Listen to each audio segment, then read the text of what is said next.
Bonsoir, bonsoir à toutes et à tous. On va débriefer ensemble aujourd'hui sur le plateau du talk show la qualification au bout du suspense de l'Olympique de Marseille. Certains diront au bout de l'ennui. On va voir votre avis, messieurs, dames. Maxence Volpe est avec nous autour de cette table. Bonsoir Maxence. Bonsoir et meilleurs vœux à tout le monde. Ouais, meilleurs vœux également à toi Maxence. Najet qui nous fait le plaisir d'être avec nous. Tous. Salut Najet Rami. Bonne année à tous. Ça va? Nickel. Ouais, forcément avec une qualification en poche. Exactement. Stéphane Bringuier, aussi directeur des opérations du Phocéen. Bonsoir à tous, meilleurs vœux. Alors, et je vais demander au directeur des opérations si De Séglier doit passer par une opération. Déjà. Non, je pense pas qu'il non, on le passera pas sur la table. Non, On passera pas sur la table. Non, pas sur la table. Très bien. C'est donc ça, directeur des opérations. Excellent. Non, je cherche. Romain, Très bien. Romain Tu Canici, trouves. bonsoir. Ça Bonsoir, va Romain, ouais. journaliste au Phocéen? Très content d'être là. Bonne année. Bonne année à tous. Très content de la qualification à Caen. Également, évidemment, Bien évidemment, c'est historique, un 16e de Coupe de France. Et tu en parles, on verra justement le tirage au sort tous les deux ensemble de l'Olympique de Marseille. Ça sera en direct sur ce même plateau. Enfin, toi tu dis que c'est sur un autre plateau. C'est un autre plateau. Voilà, ouais. si tu veux. Le temps d'aller sur l'autre plateau. Voilà, le temps on fera ça en direct à 19h25 pour la Les prise segways d'antenne. d'ailleurs qui nous ont été offerts par la direction pour aller d'un plateau à l'autre. On va trop loin, Romain. On se On croit à me dit Hollywood, dans c'est l'oreillette qu'on va génial. trop loin. Bon. Voilà, donc 19h25 pour la prise d'antenne de ce tirage au sort. Mais avant, il y a un talk show, comme tous les lundis soirs. Et on va rentrer tout de suite dans le vif du sujet. Messieurs, dames, l'OM, 120 minutes, aucun but, mais une qualification avec forcément un énorme Steve Mandanda, Maxence. Ben ouais, 120 minutes, c'est vrai que c'est peut-être pas la meilleure des choses pour une reprise, surtout que sur un terrain qui était assez lourd. En plus, tu joues une bonne partie du match à 10 contre 11, mais au final, ce qu'on va retenir, évidemment, c'est la qualification et l'état d'esprit aussi que les Olympiens ont bien voulu mettre. On Parce rappelle que, qu'il y a eu cette expulsion de Rekik. Voilà, expulsion de Rekik à la 65e, je crois. Après, bon, on voit aussi qu'il y a beaucoup de joueurs qui manquent encore de qualité. On en avait parlé quand on avait fait les grilles. Quand on voit justement Rekik, quand on voit la prestation d'Ocampos qui m'a vraiment fait peine sur cette rencontre, quand on voit Lucas Silva, il y a des choses à dire. Et on va les dire, on va rentrer dans le débat, dans le vif du sujet, avec plusieurs petites parties autour de cette rencontre. Stéphane, un match finalement que l'OM est allé chercher avec des qualités mentales pour le coup. Puisqu'il n'y a pas eu la technique, il y a eu le mental au moins sur ce match. Ouais, il y a eu l'envie, il y a eu Il y a eu on le va dire gardien. il y a eu, ouais, il y a eu l'envie. Bon, après, c'est vrai que moi, j'ai surtout vu une très belle équipe de Caen. C'est ça qui est un peu, qui fait mal au ventre. C'est-à-dire que quand on est à se dire, tiens, je prendrais bien Delors, tiens, je prendrais bien Ferré, tiens, je prendrais bien Yaya. Non, Ben, on prendra pas non. Yaya quand même. Écoute, Ouais. moi, ce que j'ai vu hier, c'est que n'importe quel joueur de l'équipe de Caen pourrait être titulaire dans cette équipe de l'OM. C'est mon avis sur ce match. Pas Et on l'a Nicolas vu. Sub. Non, pas Je ne vais Sub. pas se dire. Mais enfin, tout ça pour dire qu'effectivement, on a souffert. On a beaucoup souffert. Donc, comme le disait Michel en zone mixte, ça forge une équipe de souffrir. Maintenant, il va falloir produire du jeu et on attend. On commence en 2016 comme on a fini 2015. Il va falloir faire mieux. Tu parlais de Michel, on va l'écouter. Juste avant, Romain, Nicolas Sub, à une lettre près, il était mal nommé quand même, l'ami. Merci. On va arrêter peut-être ces trucs-là. Bon, excusez-moi. J'y ai voilà. pensé quand il l'a fait. Ah, mais tu je l'as me suis dit pensé quand même. On va regarder donc Michel, je vous le disais, qui est passé face à la caméra du Phocéen. Il s'est exprimé en français. Alors on va écouter son bilan d'après-match à l'entraîneur de l'Olympique de Marseille. Je crois que la solidarité, non seulement pour la défense, pour tous les matchs, à la prolongation, notre équipe a montré un très bon caractère et je crois que c'est une bonne passe pour le futur. Contre une équipe très forte, qui joue tous les jours ensemble, très difficile pour être meilleur qu'eux. Je crois que pour nous, c'est une grande victoire. Romain, une grande victoire. Une grande victoire, oui, c'est Une connu. très grosse équipe. Après, je dis pas, moi je veux pas le Je vois pas juger tous les jours, mais enfin, parce que je connais pas l'espagnol. Peut-être que victoire en espagnol ça veut dire Steve Mandanda, voilà. Et ça, à ce moment-là, son Non, discours il est parfaitement Ça veut cohérent. pas dire ça. Ou alors ça veut dire chance, je sais Non pas. plus. On n'a mis qu'une Non. partie du discours. Il reconnaît aussi que c'est Steve Mandanda qui a porté l'équipe et également l'entraîneur. Il l'a dit aussi. Donc, En fait, il faut essayer de comprendre, donc il faut essayer de tout traduire, parce qu'une équipe qui joue ensemble tous les jours, Hmm. il faut essayer de se demander, peut-être ça veut dire que c'est une équipe qui joue ensemble depuis, enfin, comme toutes les équipes de Ligue 1, Oui. quoi, en fait, en gros. Oui, non, mais ils ont peut-être un vécu commun plus important, mais bon, après c'est toujours pareil, c'est-à-dire que à chaque fois, Enfin, après, je sais pas. Des fois j'ai envie de me dire que il a tellement poussé le bouchon sur ses conférences de presse et son défilé de parapluie que des fois, je me dis qu'on voit tout chez lui, la moindre phrase, on interprète ça comme une excuse, Oui, c'est vrai. comme une Là, il manière essaie de parler français, tout simplement. Aussi. Voilà, c'est peut-être C'est louable, tout c'est simplement. déjà bien. 3 mois. Quoi, ouais. Faut lui reconnaître quand même que on a une équipe qui s'est retrouvée à 10 et qui était parfaitement organisée. Je trouve que c'est là d'ailleurs où il est bon, l'ami Mitchell. Rappelle-nous C'est ce qu'il que, a fait tactiquement avec Maxence aussi peut-être sur ce dossier-là. Là, il a fait sortir Lucas Silva qui était invisible pour faire rentrer un nouveau défenseur central en présence de Rolando. Donc en soi, c'est pas exceptionnel. C'est ce que le choix logique. Mais d'une manière générale, je trouve que l'équipe s'est comportée, a su gérer ces temps-là. Et ça, on peut pas dire que ce n'était pas le fait de l'entraîneur. Maxence, tactiquement, il a fait quoi à ce moment-là, Mitchell, de précis? Mais, sur la rencontre, il a, comme il vient de le dire, fait sortir Lucas Silva. Mais après, il a aussi changé complètement l'équipe avec la blessure de Séglier. Il a été obligé de faire passer... C'était un 4-4-1-1 C'est un 4-4-1 Ouais, bah de toute façon, tu sais, quand tu joues à 10, les 3 quarts des équipes, ils jouent toujours en 4-4-1, quoi. Parce qu'à un moment donné, c'est la solution de facilité. Tu restes à un attaquant. En plus, Batshuayi a été particulièrement isolé, même quand tu jouais à 11. Donc, du coup, ça n'a pas changé grand-chose. Du coup, ça n'a pas changé grand-chose. Et au final, ouais, tu avais tes 4 milieux qui étaient alignés, qui tenaient bien l'équipe cannaise. Parce que tu disais qu'on avait vu une bonne équipe cannaise. Moi, je reste quand même un petit peu déçu de leurs prestations, surtout à partir du moment où on a été qu'à 10. C'est là que tu t'aperçois que les équipes comme Caen, ils jouent simplement en contre. Et quand tu leur dis, bon, mais maintenant, essayez de faire vous le jeu, là, il n'y a plus rien, parce qu'ils ont été limite catastrophiques à suite. Najat, tu retiens quoi de cette rencontre, toi? La qualif? La qualif. Ouais. Donc j'ai décidé d'être gentille en 2016. Ah, ça va pas tenir longtemps, ça. Si, moi. Non, On va essayer une émission déjà. On va dire que déjà, c'est vrai qu'il y avait pas mal d'absents. Comme on n'a pas de banc, il suffit que tu manques de joueurs. Hier, Nkoudou et Kabela en l'occurrence. Et c'est vrai que ça fait la différence. On a vu Nkoudou, Kabela, Alessandrini, Sarr, c'était fourni. Non, Sarr, après, bon, c'est pas un titulaire, mais... Oui, mais bon, enfin, voilà. Il aurait pu faire du bien dans ce match. Ne serait-ce que dans le 11. Surtout à Boudjabi. Tu veux l'énerver? Vas-y, donc moi je retiens la qualif, le super match de Mandanda et Diarra. Pour moi voilà, c'est les 2 joueurs qui ont été à leur niveau. Pour le reste, des joueurs moyens, mais bon, je pense que ça sert à rien de revenir sur tous les joueurs. On a une défense qui tient pas la route, comme c'était en 2015. L'attaque, il n'y a pas d'attaque placée, je vois rien. Il n'y a pas de construction, il n'y a pas de cohésion d'équipe. C'est gentil ça, hein. Mais c'est gentil, non? Ça démarre doucement. Non, mais ça, c'est juste être lucide. lucide. Tu as raison. Merci. Je vais pas dire qu'ils étaient bons quand même. Non. Donc voilà, après on retient la qualif, c'était le premier match de janvier. On va attendre les autres prestations, mais honnêtement, là, il y a vraiment du boulot au mercato à faire. Attention quand même sur le premier match de janvier. Je fais amende honorable. On était avec Maxence il y a pile 1 an après le match de Grenoble. Je me souviens, je lui avais dit, mais c'est pas grave. C'est le premier match, tout ça. Lui m'avait dit non, ça peut être inquiétant pour la suite. On se souvient du mois de janvier très compliqué des joueurs de l'OM.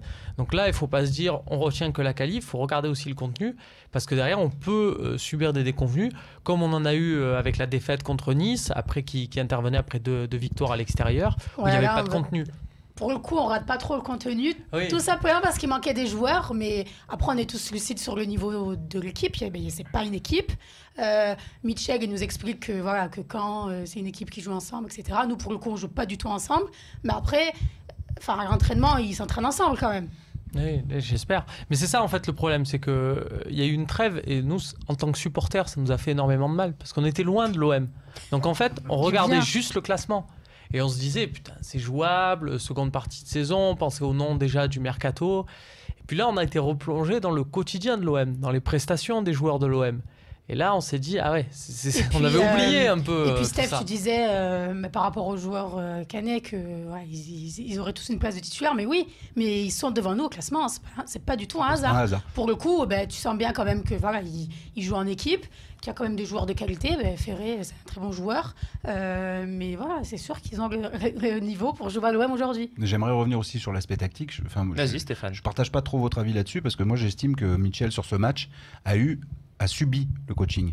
C'est-à-dire que tous les remplacements qu'il a fait, et d'ailleurs il y en a un qui est vraiment vraiment très inquiétant, c'est le premier, c'est-à-dire que le remplacement de Rekik par Rolando et donc la sortie de Silva, parce qu'on a franchement, est-ce qu'on a senti qu'on avait un milieu de terrain en moins par rapport quand on jouait à 10 ou à 11. Moi, je l'ai pas bien senti. Il fait rentrer, à la mi-temps, il fait rentrer Batshuayi. C'est déjà pas mal.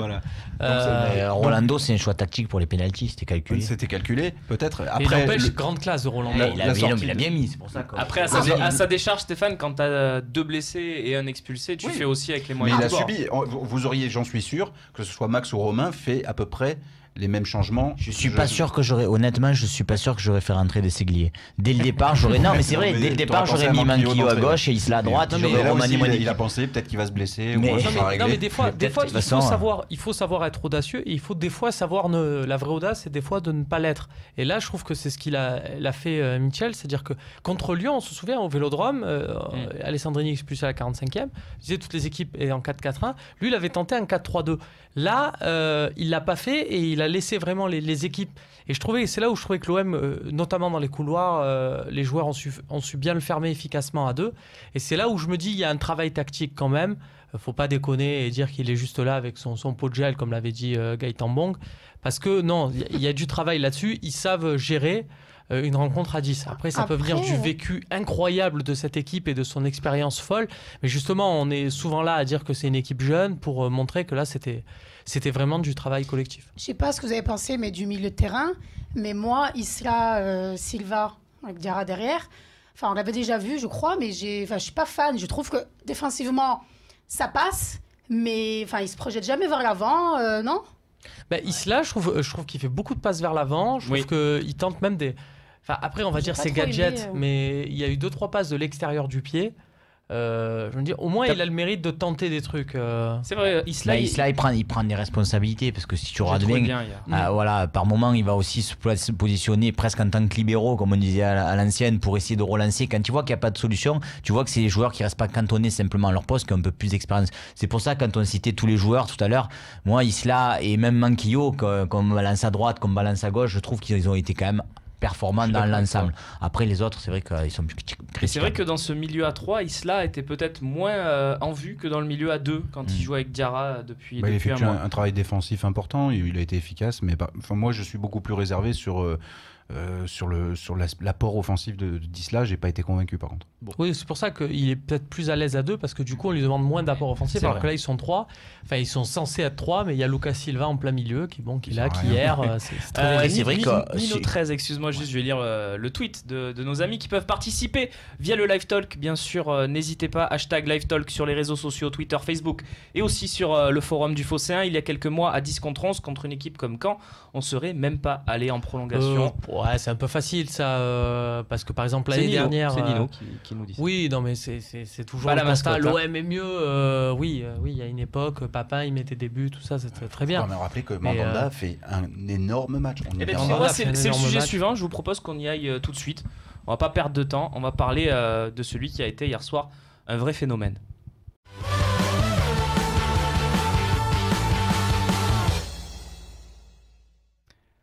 Et oui, si l'Olympique de Marseille est à ce jour en 16e de finale de la Coupe de France avec 16 autres clubs de Ligue 1, c'est aussi et surtout grâce à son gardien, Maxence. Un match, on le disait en première partie, incroyable de Mandanda, tout simplement. Ben oui, parce que forcément, quand tu vois le nombre d'arrêts qu'il fait sur cette rencontre, avant même la séance, la séance des tirs au but, c'est impressionnant. Et puis bon, ben après quand tu arrives à la séance des tirs au but, c'est vrai que moi j'ai toujours cette impression que l'équipe qui a attendu en quelque sorte les pénaltys a un ascendant psychologique sur l'autre, parce que c'est vrai qu'en jouant à 10 contre 11, on était quand même presque à attendre tous devant notre écran, aller passer au pénalty, ça ira mieux. Et là il fera effectivement 3 arrêts, surtout le premier. Je pense que le premier est très important et c'est quand même un très bel arrêt, donc là il a fait le job. Najet, Mandanda, indiscutable sur le match d'hier, il a été énorme.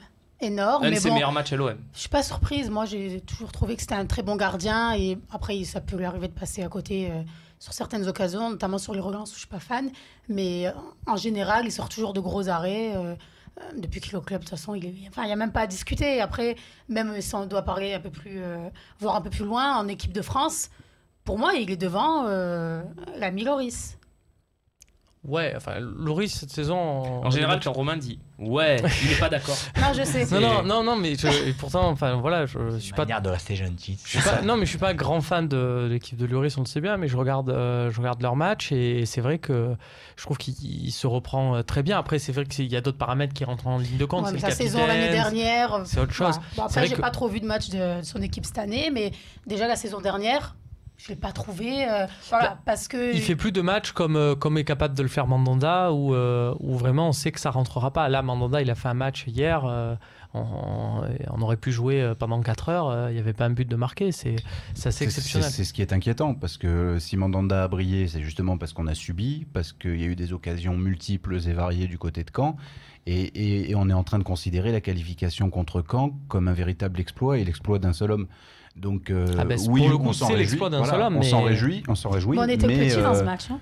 Mais voilà, on était le national face à une Ligue 1, quoi. Donc non, on exagère un peu le propos. On était une Ligue 1 à l'extérieur chez une autre Ligue 1 aussi. Voilà, une petite Ligue 1, on va dire. Donc on a fait l'exploit de battre Caen. Merci Steph. Une équipe, même si ça fait mal au cœur de le dire, qui est devant toi au classement, encore une fois. Donc puis si on veut prolonger sur Mandanda, on le disait déjà il y a quelques mois.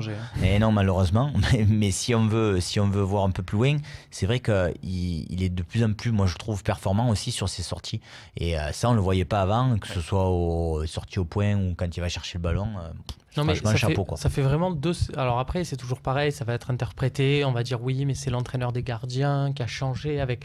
Parce que c'est vrai qu'on parlait beaucoup du changement de Laurent Spinozzi et Stéphane Cassard, mais factuellement, depuis que Stéphane Cassard est arrivé au poste d'entraîneur des gardiens à l'Olympique de Marseille, c'est-à-dire le début de la saison dernière, il se manque sur le premier match à Bastia. Et derrière, je trouve qu'il a pris du poil de la bête de manière impressionnante. Je trouve qu'en fait, si on regarde bien, Mandanda, il doit avoir deux périodes de 2-3 mois où il n'est pas terrible à l'OM. Une saison entière qui n'était pas top, c'était celle avec Bob, puis Anigo, la fameuse du 0 pointé en Ligue des Champions. Mais derrière, sur les 9 ans à l'Olympique de Marseille, c'est 9 ans irréprochables, quoi. C'est impressionnant. Je pense qu'il nous a trop mal habitués. C'est un match très chiant pour les supporters de l'OM. Parce qu'il y a une semaine de ça, tout le monde voulait voir partir enfin Steve et dire merci.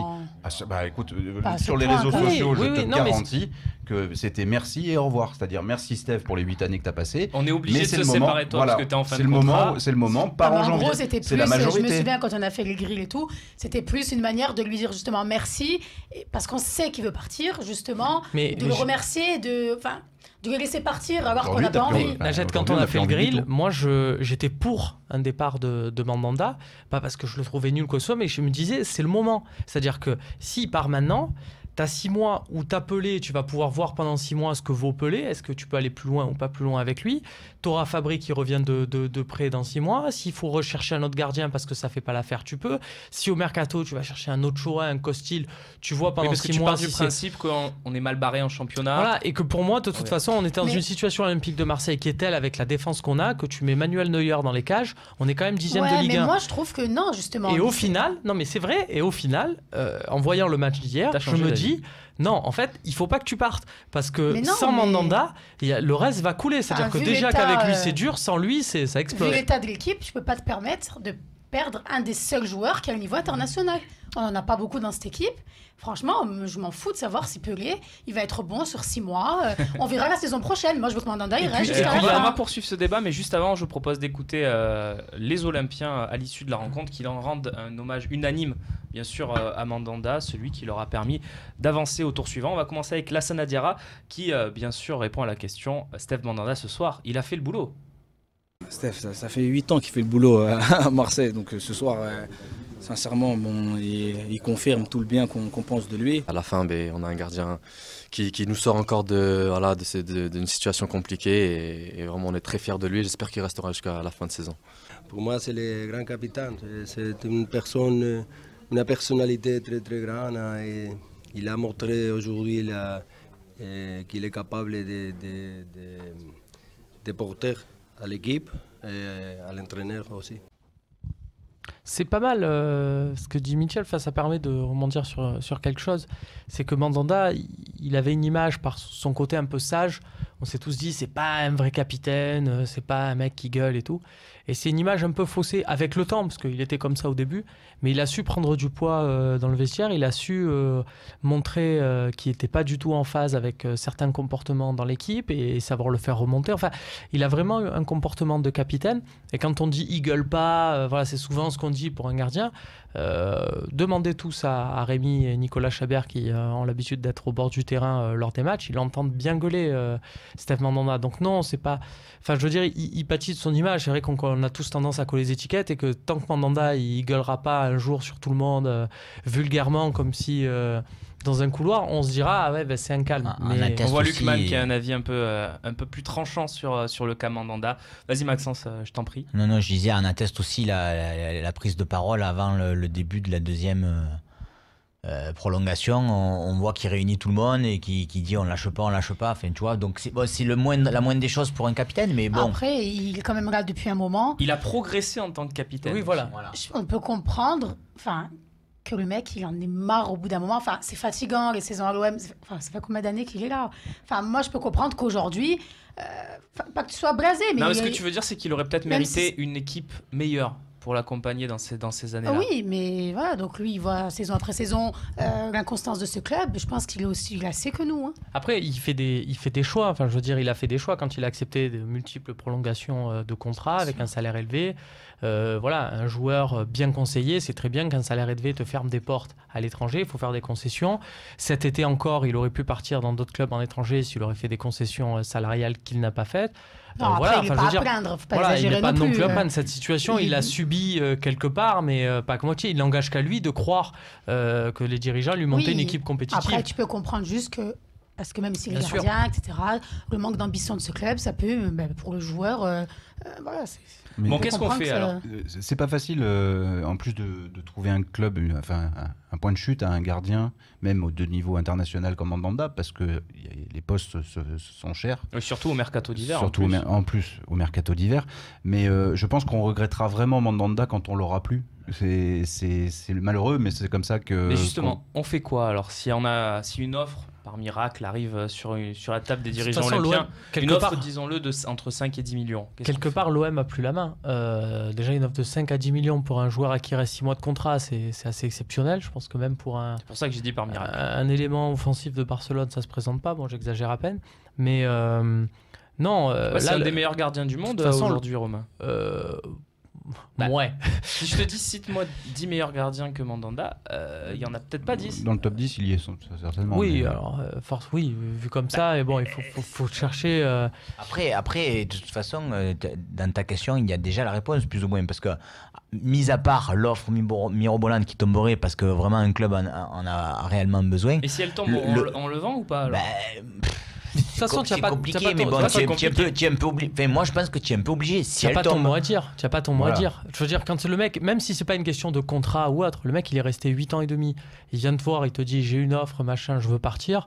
Déjà, sachant que les dirigeants. Non, attends, enfin, tout dépend de l'offre qu'a l'OM aussi. Parce que si tu as un club qui te propose 2 millions et qui vient te voir et je veux partir, enfin, après, le président. 2 millions, il part. Non, mais voilà, c'est ce que je veux te dire. Si tu me dis à la limite, c'est 500 000 euros. Le club va dire, mais quoi qu'il arrive, je pense que le 31 janvier... 2 millions, toi, tu dis, partira? Oui. 2 millions, alors, je te dis pas, moi je le fais pas. Il y a deux choses. Il y a le salaire. Il y a le salaire, oui, mais là, il y a déjà le joueur. 4 millions, quoi. Voilà, il y a le joueur, donc il faut prendre en compte le joueur. Le joueur veut s'en aller depuis plusieurs années. Donc, s'il a une offre qui l'intéresse sportivement et économiquement, tu pourras, ne serait-ce que pour service rendu comme ça a été fait pour certains joueurs, c'est l'un des seuls joueurs à qui on pourrait dire. Oui, mais il faut aussi que l'OM rentre dans ses comptes. Mais il rentre facilement dans ses comptes, c'est simple, c'est 350 000 par mois. Mais moi, son salaire, il ne me dérange pas. Hein. C'est pour aller donner 200. Toi, il ne dérange pas, mais il dérange Vincent Labrune parce que c'est l'un des derniers gros salaires du club. Ouais, mais après, c'est Oui, toujours le mais même alors, principe. C'est toujours le même principe. Déjà, tu sais pas ce que tu auras effectivement avec Pelé, on demande d'avoir. Et après, même si vous y croyez pas du tout, et je suis pas loin de vous rejoindre, je me dis quand même qu'avec des joueurs de l'ossature de Mandanda, tu peux peut-être encore espérer. Et si tu vas par exemple, ne serait-ce qu'en Ligue des Champions finissant 3e, parce que le championnat, vous êtes tous d'accord pour dire qu'il est super faible et que tu as peut-être Paris-Monaco qui seront devant toi. Derrière, tu encaisses, alors que si tu n'as pas Mandanda, tu n'encaisseras pas. En plus, hein. pour étayer tout, tu encaisses si tu es second, parce que, et d'ailleurs, c'est la fameuse clause dans son contrat, parce qu'on dit que son contrat est prolongé si qualification en Ligue des Champions, si deuxième place. Ouais. Parce que troisième place est tour préliminaire. Je rappelle que depuis que la France est passée 6e, aucun club troisième de Ligue 1 c'est aussi parce que les clubs qui ont fini 3e n'avaient pas le statut de l'Olympique de Marseille, les points de l'Olympique de Marseille en UEFA, ils se retrouvaient pas dans les mêmes chapeaux et tu tombes contre des bonnes équipes. Nous, à chaque fois, plus ou moins, on est toujours sur. Toi, tu t'en rappelles souvent, mais voilà, tu tombes à chaque fois des petites équipes et tu as tendance à passer. Mais pour aller dans le Lyon, Monaco, Lyon était protégé, ils se sont tombés contre la Real Sociedad. Pour aller dans le sens de Maxence, l'écart en prize money entre guillemets entre la 10e place et la 8e par exemple, c'est 3 millions d'euros. Selon que tu te classes 10e du championnat ou 8e. Ouais, donc est-ce qu'il vaut mieux pas garder Mandanda quitte à pas faire 4 millions et gagner 4 places ou 5 places, et même entre 10e et 4e, j'aurais envie de te dire, tu vois, c'est énorme. C'est le débat que je te donnais tout à l'heure, c'est-à-dire que vu là, Mandanda, il t'offre une qualification, mais quand tu as Karim Rekik qui fait des boulettes, même avec un super Mandanda, ça te coûte des buts. Donc du coup, tu te dis, même si tu as Pelé dans les cages, tu es peut-être 10e de Ligue 1. Donc tu vois, il faut le faire partir ou pas si on a une offre. Mais moi, je te dis, c'est une question humaine. C'est-à-dire que Mandanda, s'il veut partir, et il dit, voilà, le club en face n'offre que 1 million d'euros, mais je veux partir, le club... Mais le club n'est pas en position de lui dire quoi que ce soit. Mais évidemment. Non, moi, je suis pas d'accord du tout avec eux. Mais je partage ton opinion. Mais après, j'entends ce qu'ils veulent dire. C'est pas Football Manager. Après, tu as 6 mois. Dans 6 mois, il pourra partir. Donc si c'était effectivement, on le garde. Chaque été, on a dit ça. C'est le dernier élément qui est intéressant à prendre en compte, c'est que ce sera son dernier contrat. Il voudra forcément un gros contrat. Mais tous les étés, depuis 4 ans, on dit Mandanda cherche un club pour faire un gros contrat. Mais il a changé de conseiller, c'était pas juste pour trouver une nouvelle villa. En se retrouvant libre, il aura forcément. Et puis s'il n'a pas, à la limite, j'aurais envie de dire tant pis pour lui. Moi, après, ça concerne plus l'Olympique de Marseille. Mais il ne fera pas donc de concession sur le plan du salaire. Donc ça c'est certain, donc il n'y aura évidemment pas de signature de contrat, et à moins qu'on finisse 2e du championnat, là, je pense qu'il sera emmerdé, mais sinon de toute façon voilà, donc il peut rester les 6 prochains mois. Là où je suis pas d'accord avec vous, pour un gros contrat. Ouais. Là où je suis pas d'accord avec vous, c'est quand on dit on vous dit oui, non mais c'est une question humaine, donc c'est vrai que sur le fond il est resté, mais après on peut aussi se poser la question, ces gars-là ils prolongent jamais. Ça arrive, ça fait plusieurs fois qu'ils ne prolongent pas. Donc tu sais que quand ils ne prolongent pas, entre guillemets, ils te carrent. Donc moi, après, quand on vient me voir s'il y a 500 000 euros, je dis bah écoute, tu nous as carré d'un côté, moi, derrière, tu pars pas, tu as un contrat, tu finiras ton contrat, point. Max, ce qu'on te dit, c'est pas humain, c'est pas il faut respecter la personne de Steve Mandanda ou quoi que ce soit, c'est pas du tout, enfin je pense. Ce qu'on te dit avec Stéphane, ce qu'on te dit juste, c'est qu'avec cette direction de l'Olympique de Marseille, ça ne marche pas comme ça. Et quand, on va dire, la méthode forte, on a voulu employer la méthode forte avec certains éléments, comme Benoît Chéroux ou Morgan Amalfitano, je te prends 2 exemples. Ça s'est terminé de manière catastrophique avec des chèques pour qu'ils partent. Et tu n'es pas à l'abri, ça peut paraître fou ce que je te dis, mais tu n'es pas à l'abri que la direction de l'OM fasse un chèque à Steve Mandanda au moment de son départ. Ça peut paraître totalement fou ce que je te dis, mais regarde la situation qui s'est passée pour Chéroux et pour Amalfitano. Tu as payé plus d'1 million d'euros et le déficit s'explique en partie à ce niveau-là. Mais tu les voulais plus, ces joueurs-là? Oui, au moment T de leur départ, Romain. C'est quand même différent. C'est toujours pareil. C'est-à-dire que qui ne les voulait plus? Est-ce que c'était l'entraîneur qui ne les voulait plus ou est-ce que c'était la direction parce qu'il s'était exprimé contre? Mais là je porte la parole de personne, puisque... Qui à l'OM aujourd'hui ne veut plus de Mandanda pour les 6 derniers mois? S'il n'y a pas d'offre, s'il n'y a pas de... Mais voilà, on sait que dans le football, il y a des, des tenants et des aboutissants, il y a des accords en externe, et il y a aussi, on va dire, des menaces en termes de chantage que peut rappeler Mandanda à ses employeurs. Je veux dire, la relation est ombrageuse entre les deux parties, à savoir Mandanda et la direction de l'OM. Et Mandanda ne souhaite pas, et comme beaucoup de joueurs de l'Olympique de Marseille avant lui, ne souhaite pas faire de cadeaux. Pas parce que c'est l'OM et qu'il en a rien à foutre de Marseille et de ses supporters, j'ai déjà dit, mais parce que du traitement qui a été fait par son employeur à certains de ses coéquipiers, notamment, on revient à ces cas-là, mais d'autres aussi. Donc cet été, il aurait pu partir, Mandanda. Et c'était le souhait de la direction, on s'en souvient. À la base, si l'OM engage Yohan Pelé, c'est pas juste pour faire doublure. Mais il s'est pas mis d'accord parce qu'il fallait qu'il fasse des concessions. Il ne voulait pas faire ce plaisir à la direction. Najet, qu'est-ce que tu penses des avis de Romain et Stéphane d'un côté, de Maxence de l'autre? Quelle est ta position, toi, par rapport à... Je suis un peu partagée parce que pour moi, il faut le garder jusqu'à la fin de la saison. Après, ce que disait Romain, humainement, alors on va dire oui, mais c'est son boulot, il n'y a pas à dire, pour service rendu, etc. Mais s'il pouvait déjà partir la saison dernière, il serait déjà parti. Il en a marre. Ça, c'est voilà, on le sait, il en a marre. Donc, moi, honnêtement, si vraiment c'est son souhait, de toute façon, on ne va pas non plus... il n'a pas envie de rester à l'OM, il s'en va. Mais voilà, moi, si c'était moi, je le garderais jusqu'à la fin de la saison. Pas su, mais que tu sais que c'est mort. Mais Romain, il existe ce débat quand tu es avec un club où tu as une ligne claire de la part des dirigeants. Et voilà, je veux dire, j'étais le premier à applaudir alors qu'il a fait beaucoup d'écart à côté. Mais quand Moji a gardé Trezeguet contre Vandemaré à la Juve, il lui a dit si tu n'es pas content, tu pars en CFA pendant 1 an, tu signes ou alors tu prolonges. Je suis le premier à applaudir. J'ai dit voilà, ça c'est un dirigeant de football, ça c'est comme ça que ça marche. Et je trouve que ça serait bien d'avoir ça et d'avoir un club au-dessus des joueurs à l'OM. Et j'aimerais un président qui dise à Mandanda mais le seul souci, voilà, comme l'épisode Ribéry, mais le seul souci c'est qu'à l'OM ça ne se passe pas comme ça. C'est ce que j'essaie de t'expliquer, il n'y a même pas de débat, c'est-à-dire que les joueurs ont le dessus. Voilà, qu'est-ce que tu veux retenir un joueur? Qu'il n'y ait pas de débat de ton côté par rapport à ce que tu dis, c'est une chose, qu'après on ne soit pas d'accord et que donc on aille on est tous d'accord. Moi j'aimerais que l'OM dise à Mandanda c'est comme ça et c'est pas autrement, sauf que l'OM c'est très bien et Mandanda c'est très bien. Un exemple, ce qui s'est passé l'an dernier avec une communication qui a été orchestrée par un hashtag prolongation du soldat Ayou.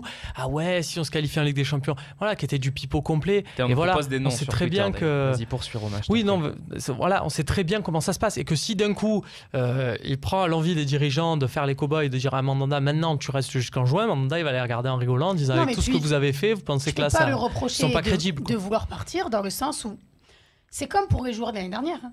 Ayou, Gignac, c'est pas clair. Enfin, tu vas voir la direction. Tu vas là, ok, alors dites-moi où on va aller. Enfin, qu'est-ce qu'on fait? Les ambitions. On n'a pas d'ambition. Enfin, aujourd'hui, la seule ambition, c'est de baisser la masse salariale, d'arriver en début d'année avec un bilan qui soit pas négatif. Enfin, les joueurs, au bout d'un moment, peu importe l'âge, ils ont envie d'aller dans des championnats. Enfin, c'est des compétiteurs. Moi, je peux comprendre qu'au bout d'un moment, on leur propose rien. À part ça, on va parler du salaire. Mais sportivement, on va dans le sens du vent. Quand le joueur fait des bons matchs, on va dire on aimerait bien qu'il prolonge, ça dépend de lui. Et puis quand il fait des matchs pourris ou une fois qu'il est parti et que ça choque personne, on dit on est content de s'en débarrasser. Comme quand on fait signer Rekik et que la Brune dit merci Jean-Michel Aulas de nous avoir pris Morel, comme ça j'ai recruté Rekik. C'est comme pour des joueurs l'année dernière. Morel qui fait pas une saison de folie qui est nul, à Lyon. mais je me souviens du cas de le mercato. On salue, on t'embrasse, Jérémy. Le mercato cet été, quand des joueurs comme Kanté signent Leicester. Pardon. Qu'est-ce qu'on dit? Ouais, ils vont dans des clubs où il n'y a pas d'ambition, alors que... Mais non, on ne peut pas dire qu'on joue les premières places. On n'a pas nous-mêmes d'ambition. Aujourd'hui, ils jouent la première place. Il vaut mieux jouer à Regarde la décision d'Aulas à Lyon pour prendre un cas similaire. Puisqu'on parle d'ambition, j'ai l'air de prendre Genesio. Là, où est l'ambition? Mais le seul truc, c'est que lui, dans sa tête, il s'est dit, de toute façon, trouver un entraîneur qui corresponde à ce que je veux, au mois de janvier, ce ne sera pas possible. Je vais faire en interne ma petite sauce et ça me laisse 6 mois pour organiser le bordel. Mais même, tu crois qu'aujourd'hui, il y a des entraîneurs, ils ont envie de venir. Enfin, ils rencontrent les dirigeants. C'est pas clair. On a des dirigeants qui servent à rien. Non, mais même les je préfère entraîneurs. Être aujourd'hui avec Mitchell à la tête qu'avec Genesio, quoi. Enfin, Oui, mais après tu peux comprendre. Enfin, l'histoire, il te dit, en gros, il te vend le truc comme quoi. C'est vrai que c'est compliqué de trouver un entraîneur en janvier. Autant finir la saison comme ça et puis après commencer une saison avec peut-être un entraîneur étranger. Mais les entraîneurs étrangers, c'est pas les entraîneurs en France qui sont là consultants au CFC ou chez Bein et qu'au moindre contrat ils viennent. Peu importe s'il n'y a pas de projet. À l'étranger, ils ont même s'ils n'ont pas forcément de contrat depuis un moment, ils n'arrivent pas comme ça. Ils veulent un projet clair avec, voilà, tu auras temps pour recruter. L'ambition, c'est ça. Aujourd'hui, non, on n'a pas des dirigeants qui soient capables de présenter... Ok, le mot de la fin sur juste, ce dossier, par rapport à Mandanda, pour finir, en tout cas, si c'est un joueur qui veut partir, plus ou moins, il l'a pas montré hier. Ça, c'est clair que... C'est pas parce qu'il fait un bon match qu'au contraire... Peut-être que si. On peut le voir dans les deux sens. Parce qu'on aurait pu penser aussi que le match de coupe, c'était pour Pelé. Moi, à la base, j'étais surpris de voir Mandanda sur le terrain. Un match de coupe, pour moi, c'était Yohan Pelé. Là, pourquoi Mandanda a voulu jouer? C'était un clin d'œil. On sait qu'il a démarré à Caen, finir à Caen, ça fait peur. Ça peut, effectivement. Oui, ou alors, il joue la Coupe de France et Pelé la Coupe de la Ligue aussi, juste. Oui. Ou alors, l'ambition de l'Olympique de Marseille, c'est de gagner la Coupe de France. Donc, tu alignes ton meilleur gardien. On verra. On va enchaîner. On va enchaîner, messieurs, avec.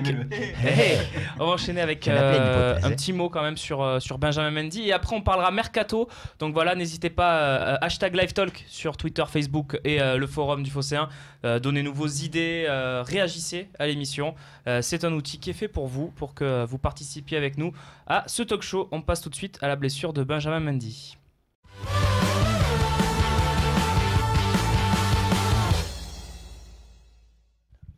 Najat, Benjamin Mendy qui se claque. Mauvaise nouvelle. Oui, c'est toujours. Déjà claqué, Najat. Elle est gentille, elle a dit en 2016. Benjamin Mendy qui se claque. Ouais. Fait une réponse à la Romain. Oui. Non, ben tu vas pas te réjouir de la blessure d'un joueur quand même. Sauf si je joue à Paris. Non, mais. Non, mais honnêtement, gentil en 2016. Combien on a eu de personnes qui sont venues nous expliquer, quand on a vu les mauvais matchs de Benjamin Mendy cette saison, qu'il fallait qu'il soit sur le banc. Mais c'est l'occasion, il va être sur le banc, et tant mieux, parce qu'il est nul. Voilà, il est nul. Hier, moi, j'ai pas aimé, donc je vais pas me réjouir de sa blessure. Mais maintenant, je suis contente, on va voir Manquillo à sa place. Et moi, Manquillo, il me rassure défensivement. Et vu qu'offensivement, de toute façon, on n'a pas de projet et qu'il n'y a rien, autant qu'on soit au moins bon au niveau de la défense. Et oui. Et Maxence. Oui. Alors, Maxence. À partir du moment où tu me cites Manquillo, déjà, je suis un peu plus rassuré. Parce que si c'était pour me dire on va avoir de Séglier, peut-être que. Quand même, je t'aurais dit ça. Quelqu'un va nous le. Non, mais si je suis la logique des qui sont en face, on pourrait faire jouer de Séglier aussi maintenant pour pouvoir le reprêter, le relaisser, etc. À chaque fois que je vois rentrer de Séglier, j'ai l'impression que c'est un spectacle de danse contemporaine. Non, mais sur ces 6 minutes, hier, quand même, il nous a montré plus que sur les bouts de match qu'il a fait depuis le début de la saison. Bon, tu veux dire qu'il a fait une bonne entrée ça me rassure et une belle sortie. Bah, il a fait une bonne entrée, mais là il a joué que 6 minutes. Donc, mais par contre, ça peut faire énormément de bien à Benjamin Mendy dans la tronche, parce que là il traversait une période tellement difficile au niveau des critiques et sur le terrain, que effectivement une petite pause, si il en a quoi pour un mois? Un mois apparemment. Romain, ça peut lui faire du bien, toi, tu penses? Moi, au contraire, je trouve que ça peut absolument pas. Enfin, c'est une très très mauvaise nouvelle parce que c'est un joueur, il fallait le mettre sur le banc justement pour qu'il y ait une remise en question. Elle ne se fera pas d'une part, peut-être parce qu'il est blessé, donc du coup, ça sera juste de la récupération. Et de deux, justement, c'est un joueur dont on parle beaucoup, où on met vraiment le côté sombre sur son hygiène de vie. Et récupérer d'une blessure avec une mauvaise hygiène de vie, ça peut faire une blessure qui se transforme, qui traîne en longueur. On l'a vu sur Gignac sur ses deux premières saisons à l'OM. Donc moi, je trouve que c'est une très mauvaise nouvelle parce que sa blessure d'un mois peut se transformer en un Benjamin Mendy diminué. Non, mais voilà, qui est pas plus à 100% jusqu'à la fin. Francis Butarière sur Facebook qui nous demande s'il faudrait pas finalement recruter un arrière-gauche. Mais le problème, c'est qu'aujourd'hui, tu n'as plus que deux latéraux, quoi. Voilà, tu as Mendy qui est blessé, tu en as un sur lequel on ne compte plus vraiment.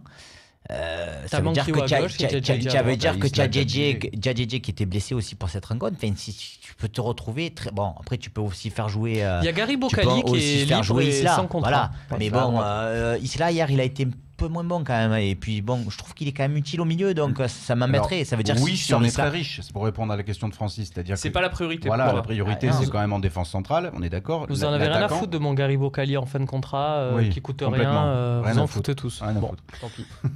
Non, enfin je sais pas, c'est mon avis, mais après bon, non, ça se respecte. Non, mais on t'embrasse, Gary. Après la priorité c'était l'attaquant. Et c'est vrai que ce match d'hier, ça fait un casse-tête en plus pour notre cher président. Donc oui, mais bon, pour moi, la priorité, ça reste toujours un attaquant. Défenseur central, on a dit que finalement, on ne savait pas trop. Enfin, tu as dit que tu ne savais pas trop. Parce que bon, moi, défenseur central, il en faut un. Je ne suis pas d'accord pour dire on ne sait pas trop, il en faut un. Quoi. Allez, vous avez envie de parler mercato, je vous sens, là, il faut un défenseur, il faut un attaquant. On parlait de la blessure de Mendy à la base. Bon, allez, mercato tout de suite avec la rumeur du jour, l'échange Ocampos-Suarez.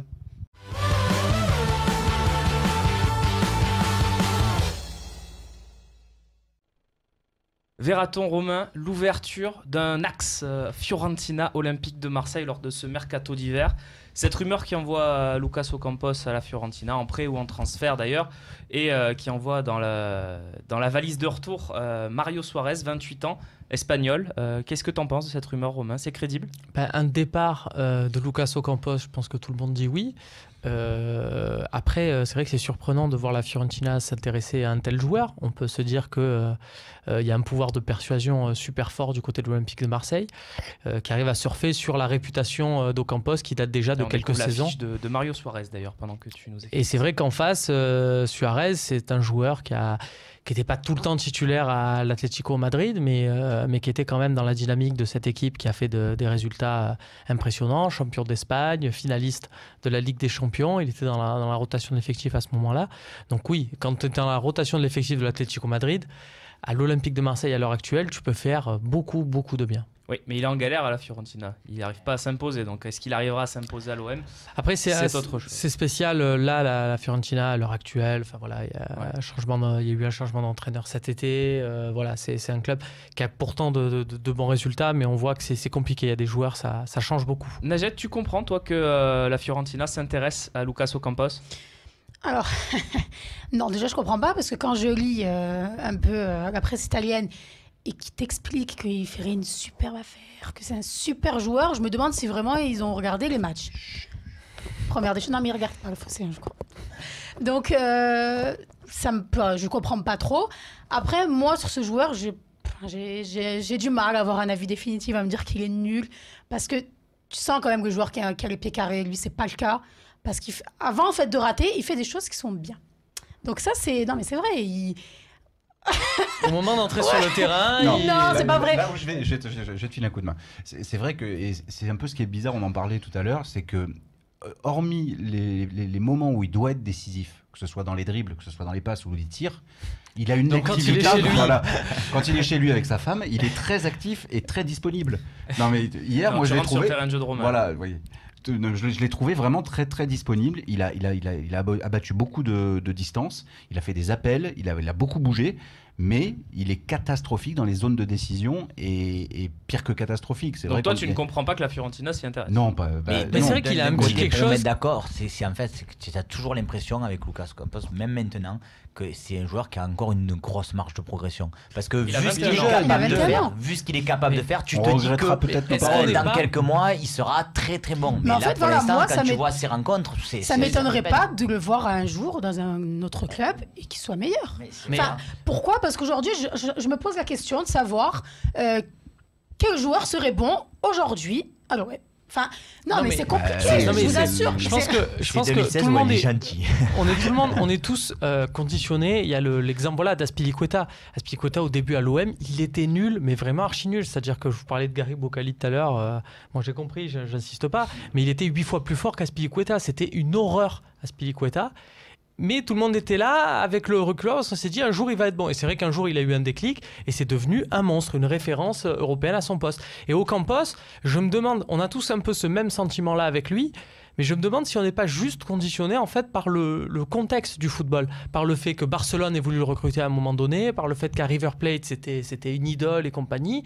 Et je me dis, est-ce qu'on n'est pas là avec le contexte, mais que si on analyse vraiment le contenu, il n'y a pas une fois où balle au pied, il nous est fait dire tiens, il y a quelque chose. Moi je pense, même les gros plans à la télé, quand tu voyais ce match, tu sens que c'est le joueur qui n'est pas en confiance du tout. Absolument. Et du coup, je me dis, mais effectivement, comme le disait Steph, avec les possibilités, avec ce qu'il propose à chaque fois, en étant au fond du trou, parce que je pense que c'est un joueur qui est au fond du trou, ça ne peut que laisser présager quelque chose de meilleur. Mais après, est-ce qu'on peut attendre indéfiniment à chaque fois et faire confiance à un joueur voilà. Et Suarez dans tout ça?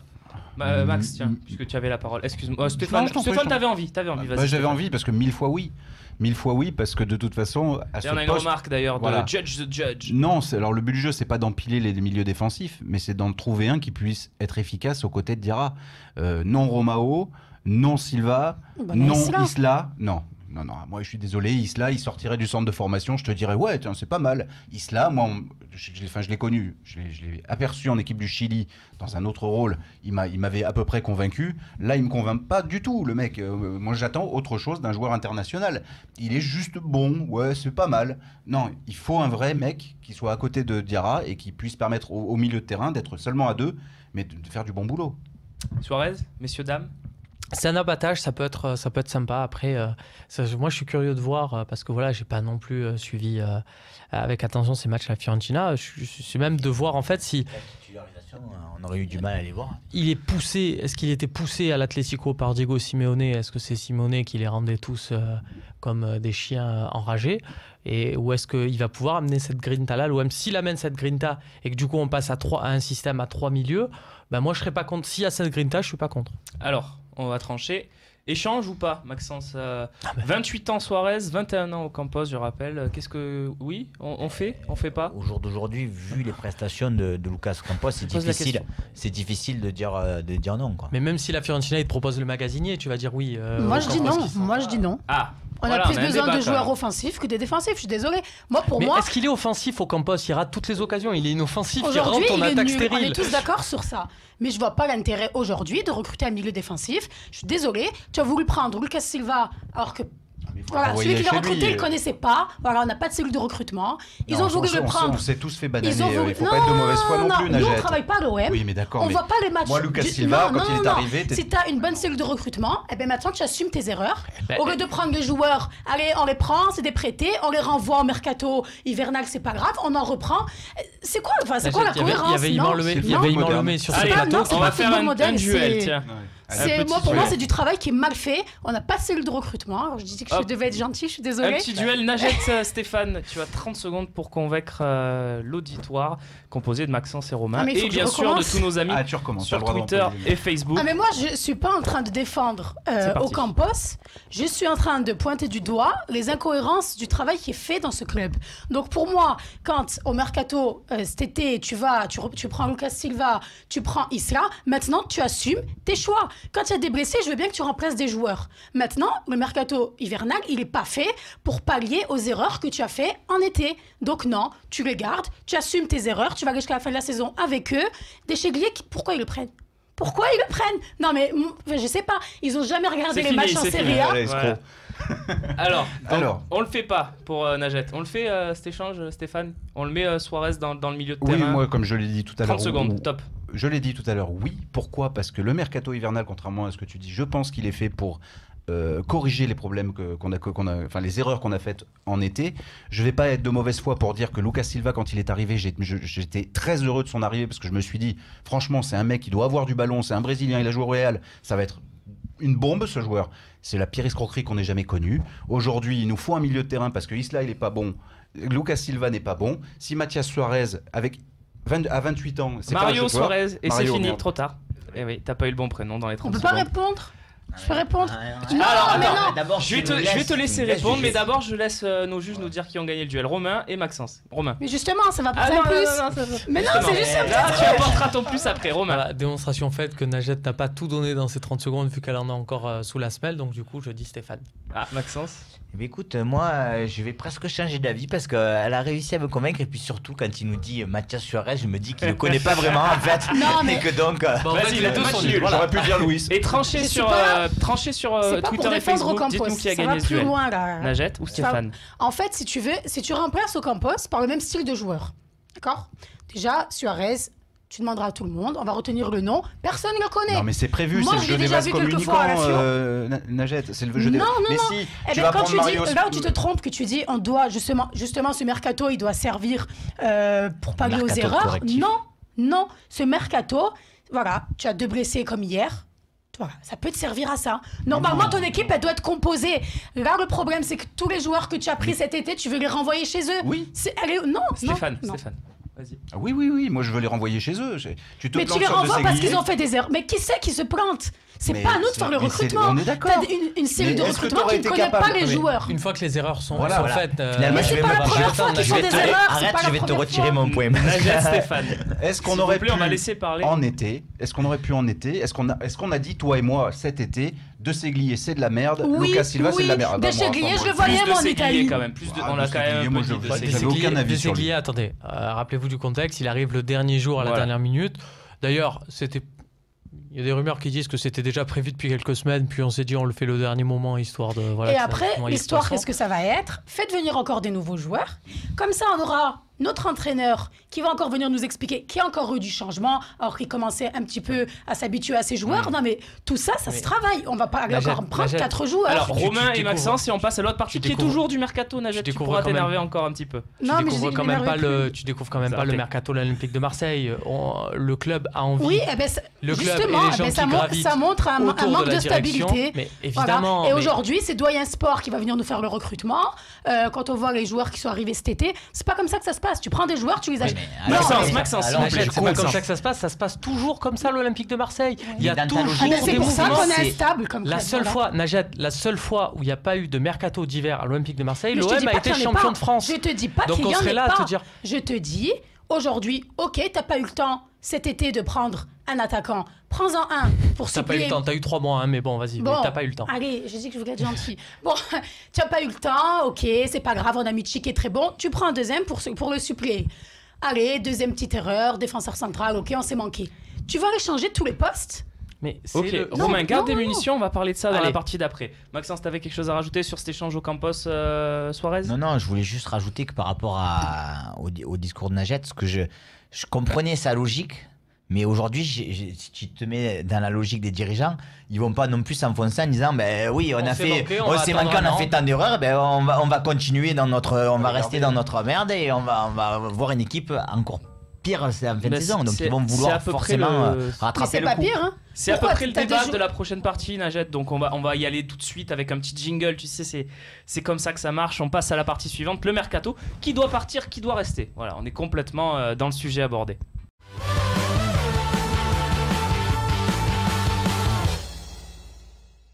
Tout le monde. Alors, qui doit partir, qui doit rester? Un peu moins d'un mois pour prendre les décisions qui vont compter. Bon, et qui vont permettre... on est d'accord? C'est bon? Il reste? On le vend. Alors, Romain, tiens, je vais te demander, tiens, tu vas prendre le fauteuil du président de l'OM. Ça arrivera peut-être un jour. Hein, il y a des journalistes qui sont arrivés. Je te le souhaite en tout cas. Comme tous, je vais dire que je vais faire mieux que les autres. Et puis une fois en place, je vais voler un peu trop près du soleil. Les ailes vont brûler. Je vais faire n'importe quoi. Alors, comme ils l'ont tous fait. T'es président là. Qui tu fais partir? Qui tu fais venir? Qui t'essaye de tenter? Lucas Ocampos, je crois que il y a un point de non-retour. J'espère pour lui qu'il devienne un grand footballeur, mais à l'OM, je pense qu'il n'y a pas le temps, comme disait Maxence, d'attendre. Donc Lucas Ocampos s'en va. Donnez-nous aussi votre mercato sur les réseaux sociaux. On va en parler. On commentera vos idées. Romain, donc Ocampos sur le départ. Après, moi, j'aimerais bien qu'on aille chercher justement des joueurs qui peuvent s'inscrire dans un projet de l'Olympique de Marseille au-delà des 6 mois. Donc, moi, j'aurais pas de honte, par exemple, à aller chercher un bon joueur en Ligue 2. Pourquoi pas à l'Olympique de Marseille pour l'intégrer Malheureusement non, mais je me dis qu'il y a une cellule de recrutement qui doit sûrement faire son travail et qui a coché des noms et des profils intéressants, donc là-dessus je me fais pas de soucis. Laissez la cellule de recrutement faire son travail. Voilà, dès que nous aurons de plus amples informations, vous en serez les premiers informés. Par contre, il y a un vrai souci au niveau des joueurs qui sont arrivés en prêt, qu'on essaie de faire repartir. Et une grosse communication, on nous dit mais maintenant il faut que Lucas Silva ou Descheklier repartent parce qu'il faut faire de la place. Moi c'est inquiétant parce que je me dis comment on va faire. Ces deals-là, normalement, il faut l'aval du club, il faut l'aval du joueur et très peu de chances que la Juve va reprendre Descheklier. Voilà, par exemple. Voilà. Par exemple. Peut-être Lucas Silva pour le reprêter ailleurs où il jouera un peu plus, éventuellement. Il faut faire travailler et ça demande beaucoup d'énergie au final. Donc toi, ta priorité de mercato, Romain? Moi, ça reste un attaquant, un attaquant qui puisse jouer sur les côtés, qui puisse aussi se substituer à Batshuayi. Vraiment un attaquant intérieur, toi qui connais ces termes-là. Tout à fait. On fait partir au Campos, on prend un attaquant qui peut jouer sur les côtés. Qui marque des buts. Moi, j'aimerais bien un Wissam Ben Yedder, voilà, par exemple. Max, tiens. Ton mercato, qui doit partir, qui doit rester? C'est la question. Son dernier mot me plaît bien, parce que moi aussi j'aimerais bien avoir peut-être Wissam Ben Yedder à l'Olympique de Marseille. Après, on va se rejoindre. Le premier, c'est de Séglier, moi, parce qu'aujourd'hui je pense que vraiment il sert à rien dans l'effectif. Les autres, à un degré moindre, comme on disait, Lucas Ocampos, il peut servir par moment. Mais toi, qu'est-ce que tu fais? Alors, de Seguier, sûr. Ocampos, si on peut le faire partir ou l'échanger et avoir quelque chose, pourquoi pas. Après, je recrute, moi, sur un attaquant, mais sur aussi, je recrute un défenseur central. Là, pour moi, t'as un profil, un nom. Voilà, on a El Kaoutari, là, par exemple, ça te plaît? Non, hein. Mais de toute façon, aujourd'hui, je serais prêt presque à prendre n'importe qui, mais à choisir, tu vois, je choisirais ça va loin, quand même. Ouais, mais quand tu dois. Moi, je préfère remplacer... garder Rolando, en fait, que faire venir El Kaoutari. Non, je trouve qu'on creuse encore plus loin. Sur El Kaoutari, je suis d'accord, mais ce que je veux te dire par là, c'est que. On peut en trouver quand même pas mal des joueurs. Alors, je citais il y a quelques semaines, je citais Loïc Perrin. Tu vois, c'est le genre de joueur que si tu pouvais le faire venir, je suis sûr que Perrin associé à Nkoulou, ça aurait une gueule. Perrin maintenant, par exemple, c'est pas possible parce que justement, Saint-Etienne est trop. Comme on parle par exemple en attaque d'Andy Delors, mais maintenant il est à Caen qui est mieux classé que l'OM, qui est machin, c'est pas possible. Il y a des équipes. On voit mal Gravelaine nous faire un prix sur Delors. Voilà, il faut prendre peut-être ces joueurs-là en amont. Et par exemple, dans un profil de défenseur central, c'est un nom que je donne comme ça. Il y a un Marseillais qui joue au Havre qui s'appelle Steven Fortes. Et voilà, que je trouve qu'il y a un très bon défenseur central de Ligue 2, un beau bébé, un beau gabarit bien athlétique, mais un défenseur qui est déjà capitaine à son jeune âge au Havre. Et je me dis, vaut mieux tenter un pari avec ce mec-là qu'on prend en Ligue 2 et qui sera content de venir à l'OM, qui s'inscrit dans un projet à l'Olympique de Marseille, que chercher un joueur, un nom un peu machin, qui vient pour 6 mois. On fais confiance à la cellule de recrutement. Voilà, je fais confiance à la cellule de recrutement. Donc, bien sûr. On a un petit tweet d'Eduardo da Silva qui nous dit on enlève Mandanda, on prend Ochoa, on enlève Ocampos, on prend El Shaarawy, et oui, pourquoi pas, et un attaquant, et c'est tout. C'est déjà pas mal, hein, voilà. Et c'est tout. Ça t'a plu le et c'est tout, hein. Et c'est tout. El Shaarawy, ça marche pas à Monaco. Ils le font plus jouer pour pas lever une option de 15 millions d'euros. C'est pas pour qu'ils viennent. Voilà, c'est ce profil-là. On parlait de, je suis désolé Stéphane, mais on parlait de Chiro Immobilier par exemple. Oui. On se dit, ah ouais, Chiro Immobilier. Mais c'est le mec, il va venir, il va faire 6 mois. Derrière, il peut pas s'inscrire à l'Olympique de Marseille. Voilà, c'est ça. Son salaire fait que tu pourras faire un montage financier pour 6 mois, mais pas plus. Donc. Maxence, ta priorité du mercato, tu nous l'as pas donné, la priorité absolue. L'attaquant entre les deux. Ouais. Si tu pouvais en faire qu'un, par exemple. Non, je crois que je resterai sur le défenseur central. Najed, ton mercato, qui doit partir, qui doit rester? Alors, l'autre jour, je me suis posé la question, enfin, on m'a demandé, un petit peu de faire un résumé de la première partie de saison de l'OM. Donc, j'ai dit qu'on avait une équipe très moyenne. Et quand on m'a demandé... Tu l'as pas dit comme ça. Non, pas vous, hein, c'était quelqu'un d'autre. Non, mais t'as dû dire c'est nul. Non, j'ai dit que c'est bidon. C'était le réveillon de Noël. C'est bidon. Voilà, était en famille. Vas-y, Najed. Et après, quand on m'a demandé joueur par joueur, en fait, qui je vendrais, et honnêtement, c'est plus compliqué. Alors, on va pas parler des déchigliers, je pars du 11. Je pense qu'aujourd'hui, on se trompe de combat.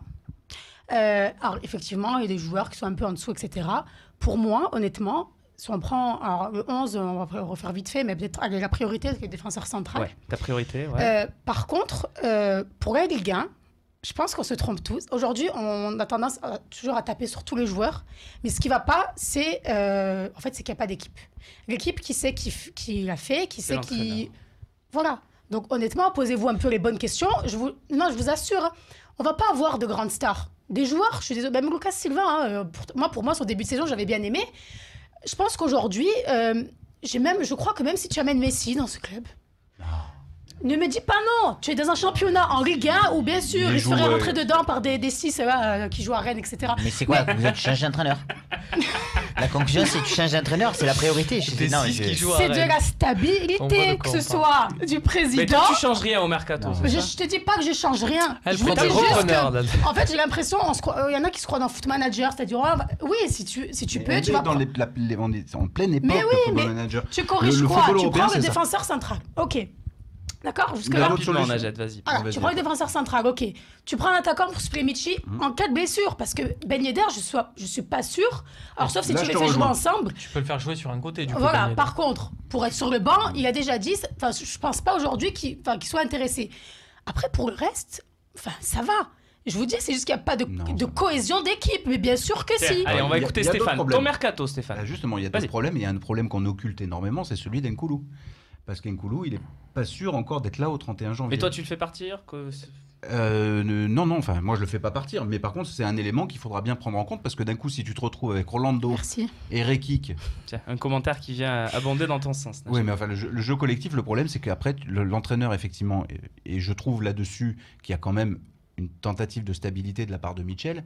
Maintenant, virer Mitchell pour prendre. Je te dis pas de le virer, mais son travail aujourd'hui, honnêtement, vous avez vu une progression dans cette équipe. Non, mais l'erreur vient de là, on est d'accord et il n'y a pas. Voilà. Pour moi, non, mais c'est vrai. Enfin, aujourd'hui, on est quoi? On sait même pas notre style de jeu, on le connaît pas.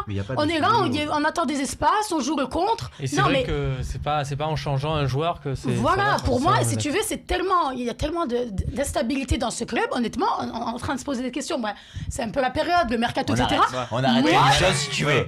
On arrête l'émission, on arrête de faire les talks. Non, mais honnêtement, on devrait plutôt faire des débats sur ce qui va pas dans l'ensemble dans ce club, c'est-à-dire, mais c'est vrai, qui s'occupe du mercato, qu'est-ce qu'on est en train de faire aujourd'hui? Tu fais faire venir des joueurs, mais c'est normal, c'est quoi tous ces prêts? Les joueurs, ils viennent, ils savent même pas où ils sont, ils savent même pas où est le projet, ils savent rien. C'est un autre débat. Je peux te dire qu'ils ont pas fait l'erreur de trop défaire leurs valises parce que. Voilà, donc est-ce que ça c'est normal aujourd'hui? Stéphane, c'est un autre débat. C'est un autre débat, on le fera. C'est le vrai débat. Oui, on le fera peut-être à une autre talk. Ton mercato. Mon mercato, c'est simple, c'est comme je l'avais dit il y a un mois et on m'a regardé avec des gros yeux, j'avais dit 3 joueurs, un défenseur central, un milieu de terrain et un attaquant, c'est indispensable. Le problème, le départ d'Nkoulou.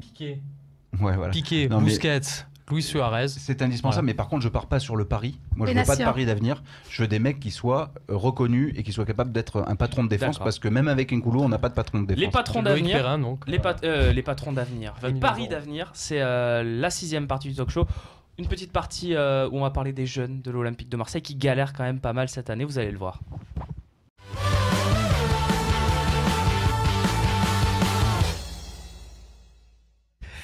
Les jeunes joueurs de l'Olympique de Marseille, depuis le début de saison, n'ont pas beaucoup joué. C'est le cas de le dire. On va voir quelques petites statistiques pour étayer ces propos.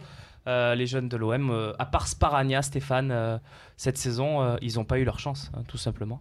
Pas leur chance à l'OM, mais le problème, c'est que même quand ils s'exportent, c'est pas forcément convaincant. C'est-à-dire que tout ce qui sort de notre centre de formation aujourd'hui ne s'impose nulle part. Alors, il faut arrêter aujourd'hui, je pense un jour ou l'autre. Exception faite de Julien Fabry qui fait une superbe saison à Bourg-en-Bresse. On parle d'un gardien de but, oui. Non, on parle de quel club?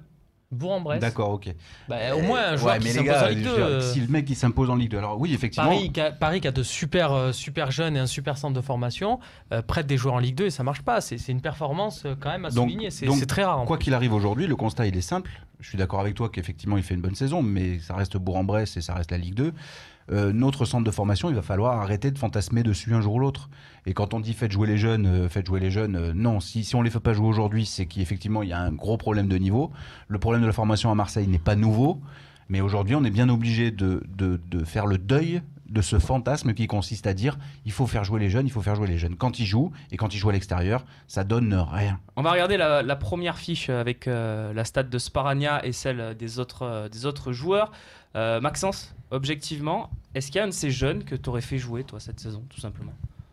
Parce que finalement, c'est pas... Il y aurait peut-être que Maxime Lopez, parce que c'est vrai qu'à un moment donné, on a vu...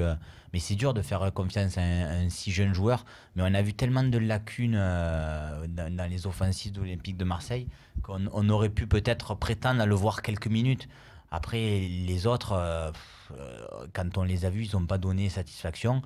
Et donc, moi, je ne les aurais pas fait jouer. Mais même quand tu auras la prestation de Sparagna à Caen, il a la chance de pouvoir entrer, encore une fois, de pouvoir se montrer. Et j'ai trouvé particulièrement brouillon, quoi. Donc, c'est compliqué pour l'ensemble de ces jeunes. Et c'est vrai que je rejoins Stéphane.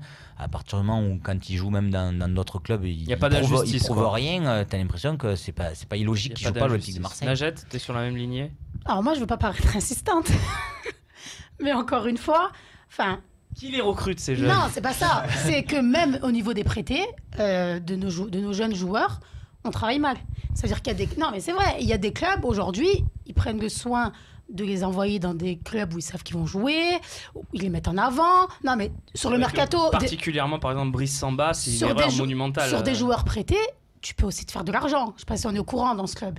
Nous, en gros, quand on les prête, c'est juste s'en débarrasser. C'est un premier pas vers un départ. Personne n'en veut. Mais c'est pas que... Oui, mais La ouais. vérité, elle est là, c'est que personne ne veut de ces joueurs-là. Ça veut dire que, et là où je te rejoins, effectivement, c'est qu'on a un problème de centre de formation, mais qui n'est pas nouveau. À la base, on n'arrive pas à former des joueurs, de bons joueurs. On n'arrive même pas à les détecter dans la région. Romain, c'est une question de confiance. J'ai toujours cet exemple-là. Mathieu Flamini, au départ, tu le prends comme jeune à l'OM, tu te dis, il est nul, il fera jamais un match en pro. Ce mec-là, il n'arrête pas de football. C'est juste un mec qui est bon pour faire de l'athlétisme. Sauf que tu l'as fait jouer, il coûte un but, tu vas continuer à le faire jouer. Et le mec, maintenant, il a une carrière qu'il a menée à Arsenal. Romain, parmi tous les jeunes qu'on a vus là. Le football, on sait que le mental, c'est essentiel. Et je pense que tu parlais on parlait tout à l'heure de Maxime Lopez. Il a un truc au football. Après, il a bien sûr physiquement, on ne peut pas lui demander non plus quelque chose d'énorme. Mais il a. On a l'impression que c'est des regardez mini, Cosciello à Nice. Mais il est plus petit que Lopez. À partir du moment où tu fais jouer des jeunes, tu arrives à faire éclore. Tous les jeunes qui sont Monaco pendant des années ont fait jouer des joueurs qui n'étaient pas exceptionnels, mais ils avaient le mérite de lancer des jeunes. Et au bout d'un moment, ça crée quelque chose. Auxerre, on peut le citer plein de ces joueurs-là. Lopez, le problème, c'est que tu peux pas le faire rentrer un bout de match 20 minutes sur un côté. Et il te fera strictement rien. C'est un joueur. Il faut que l'équipe, entre guillemets, soit construite autour de lui. Donc c'est difficile pour un match de dire on enlève Cabella, on met Lopez. Voilà, c'est ça la difficulté. On a failli faire une émission sans citer Bielsa, je suis désolée, je suis obligée. Mais avec un entraîneur comme lui l'année dernière, tu vois, il a amené quelques jeunes. Lui, il comptait sur les jeunes et lui, il aime le travail et faire travailler des jeunes. T'as été convaincu par quel jeune l'année dernière ? Moi, j'ai bien aimé Sparagna. Mais non. Mais bien sûr que si. Mais arrête, il était beau quand il est rentré. Il a joué 60 minutes. Je me souviens d'un match à Bordeaux où il avait été catastrophique. Quoi qu'il en soit, lui, le centre de formation, il voulait en faire son affaire. On l'a pas laissé. Donc, non, c'est vrai que dans le centre de formation, aujourd'hui, il n'est pas du tout mis en avant. Ça travaille mal. Ça, c'est la base. Non, mais ça travaille mal, mais c'est une question de mental. Voilà. Zambo, il a fait un match, on va parler de lui. Zambo Anguissa. Il a fait le premier match, personne n'en attendait rien. On l'a vu, on s'est dit de suite, putain, c'est pas mal. On s'est tous dit, on a mis en... Et puis, le deuxième match, du coup, il y avait une attente qui était beaucoup plus importante. Et on l'a plus vu et il est disparu de la circulation. Voilà, c'est mental. C'est vrai. Et ben ça, on aura l'occasion de toute façon de faire plein de débats sur les jeunes. On voulait en parler parce qu'on s'est fait le bilan, on s'est dit tiens, il n'y a que Sparagna en fait qui a eu sa chance cette saison. Mais Zambo à Nice, il est titulaire en Ligue 1 à l'heure actuelle parce qu'il est lancé, il enchaîne et voilà. Oui, l'OM c'est différent. C'est un très bon milieu de terrain. Et tu as le... Rapide. Ouais, juste pour préciser par rapport au précédent talk qu'on avait vu, l'oncle d'Aloé. Oui, Loul. Et, voilà, et l'entraîneur de Valenciennes a été limogé. Voilà, donc son espoir avait été... Il a eu son cadeau de Noël. Voilà, maintenant on va voir s'il joue. Voilà, et maintenant on va voir vos questions, parce que vous avez réagi sur les réseaux sociaux pendant toute l'émission. On va voir les questions que vous avez choisi de poser à Maxence, à Najette, à Stéphane, à Romain, et c'est tout de suite.